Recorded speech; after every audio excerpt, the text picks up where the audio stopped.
From the other side, I sold abortions. How do you sell an abortion? Well, sadly, it's a little too simple. You've heard about it. These kids shouldn't have sex, but they're going to have sex, so let's teach them how to have safe sex or safer sex. The next time you hear that, I just want you to use that old Texas term, baloney. We don't take our kids out and get them really good and drunk and try to teach them how to drive safely drunk. We give them a moral absolute, don't drink and drive for you could be killed. Why in the world would we offer them a low moral standard to live down to rather than the very highest and best, abstinence until marriage, which still works every single time?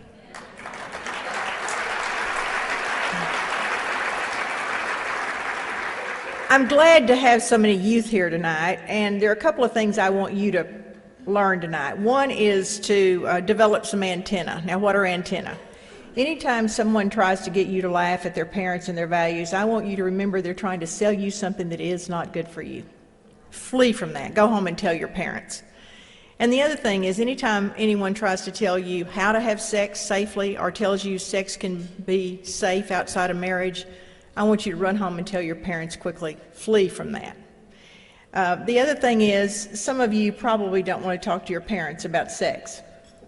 Well, trust me, your parents don't want to talk to you about sex either.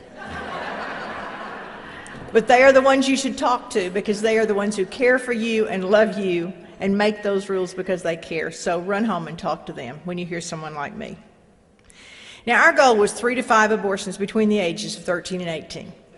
And you can't just go to girls when they're 12 and say, I want you to start getting pregnant next year. You have to start much earlier than that. You have to break down the natural modesty. You have to become the expert in their lives, and you have to separate them from their parents and their values. And how do you do all of that? Well, sex education sells abortions, and we started in kindergarten. Now, in kindergarten, they just put the kids in a circle and go around the room, and they ask a very simple question. What do you say to call your private parts? Well, you know and I know every family in the world in this room has a different name for their private parts. So by the time you reach the 3rd or 4th child, it is clear to those children their parents do not know what they have. But we did. And we said, okay, boys, this is what you have, and girls, this is what you have, and don't be ashamed of your private parts. And you could look out on that playground, and they were sharing. We'd done it. They were starting to question their parents and their values. We started to break down the natural modesty, and we were becoming the sexperts in their lives. 1st, 2nd, and 3rd grade, we used at that time little square books with nude bodies, 6- and 7-year-old nude bodies with diagrams to show them how to have intercourse, 1 book per classroom. I'm delighted to tell you they don't use that book anymore, but they have pornography for kids in another form. They have a book that's for 4-year-olds called It's Not the Stork by Robbie Harris. They have a book for 7-year-olds, and I get these two confused. It's So Amazing, and then one for 10-year-olds, It's Perfectly Normal. All 3 of those books are by Robbie Harris. And I would encourage you to go to your local libraries, to your schools. I would ask you to ask to see the sex education material, for you will be shocked at what you will find in the public libraries and in your schools. We ran out of those books at our office recently, and I went to Barnes & Noble to purchase them. And when I got there, they were in the children's section on the shelf at the floor. I had to sit on the floor to get those books. But as an old grandmother, I bought every single one they had. I know they replaced them, but I did my part that day. So.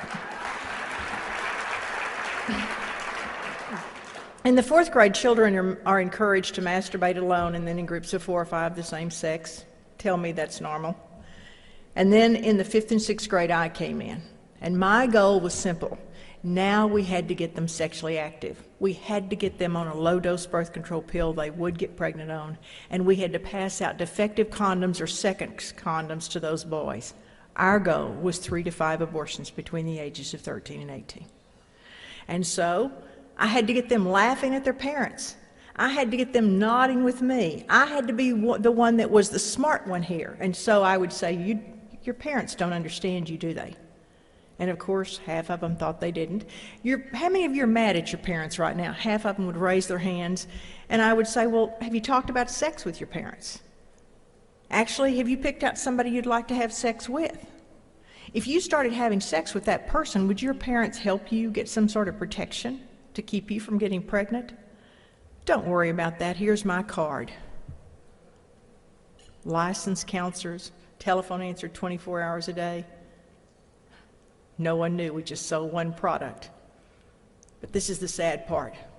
The next day, those girls would call. Maybe they couldn't drive. They would get to our clinic, and we would prescribe that low-dose birth control pill that we knew they would get pregnant on. Now, how did we do that? We prescribed a birth control pill that was such a low dose that in order to provide any level of protection, it had to be taken accurately at the same time every single day. For we knew one thing about teens: they don't do anything at the same time every day. We actually looked at the statistics, and we could tell that any time those girls went on any method of contraception, that sexual activity went from 0 or once a week to 5 to 7 times a week. That pill would not work. We could accomplish our goal of 3 to 5 abortions between the ages of 13 and 18. I'm sorry to tell you, I held the hand of one young woman while she had her 9th abortion. Abortion is a method of birth control in this country, a 43% repeat rate. 43% repeat rate. And now she's pregnant. Who is she going to call? My telephone is going to ring. And when that telephone rang, it was answered by telemarketers. They sold over the telephone. That's the point of sale for an abortion, the telephone. We couldn't call them telemarketers. That's far too insensitive. We called them telephone counselors. And they used a script designed to overcome every single objection. That's what sales is, isn't it? Overcome the objection, and you get the order, in this case, the abortion. And this poor, scared girl would confess, "I think I may be pregnant." And this telephone counselor would get her script, and the first line was reassure. We can take care of your problem. No one needs to know. The first real question is, what's the first day of your last normal period? This poor, scared girl may or may not have figured that. She gives it to this so-called counselor who puts it on a wheel designed to calculate the birth date of the baby, but she doesn't say birth date or baby. She says, "You're 8 weeks pregnant." What did she do? She just confirmed this young woman's worst fear: I'm pregnant. You'd think she'd say, "Stop, how can you tell me over the telephone that I'm pregnant?" But my friends, this is the pregnancy expert. That seed is planted, that fear is confirmed. The next question is it good news or bad news? If it were good news, she would not be calling an abortion clinic. It's bad news. And when she replies bad news, this counselor moves right in, but now she's simply identifying the fear. Why the fear? Oh, she's going to use it. She's going to use it to sell that abortion anytime that young woman moves away. Your parents don't have to know. You don't have to miss school. You don't have to drop out of work.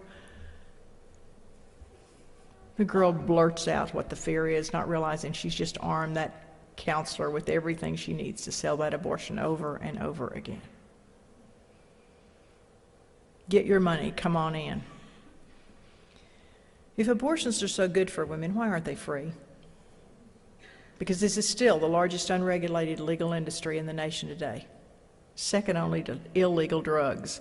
We don't have any idea what the abortion industry really amounts to in this country, for because it's a cash business, so much can be just ripped off and unreported. While in this room tonight we're having a great time, there are girls and women across the city, across this state, across this nation, counting and counting and recounting their money. For in the morning they plan to walk through the door of an abortion clinic. They weren't fortunate enough to find the Women's Resource Center, the medical clinics. Abortions in this nation cost from $300 in Iowa to $12,000 for a second or third trimester abortion in California. Abortions are completed through all 9 months of pregnancy, not because of Roe v. Wade, but because of Doe v. Bolton, the companion case of Roe, the case out of Georgia, heard the very same day, that said for the health of the mother, an abortion can be completed through all 9 months of pregnancy. You see, we understood that health encompassed mental health, So we would say to this frightened young woman, you would have problems with this pregnancy should you carry it to term, wouldn't you? She would say yes, and we'd chart it anxiety, emotional health. The biggest baby I ever held still was 32 weeks. That baby clearly could have lived outside its mother's uterus. You see, you have to have someone that does the Hansen maneuver when the abortionist is doing the abortion. You have to say, okay, the head's here, the buttocks are here, and you push the baby into the instruments.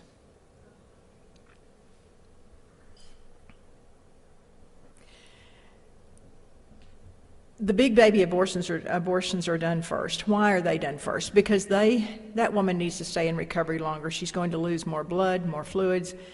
She'll need to stay in recovery for 2 to 3 hours, where a woman having a first trimester abortion can usually leave within 30 minutes.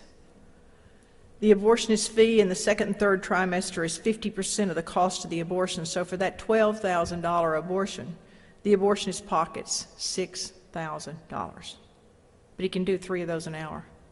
$18,000 an hour.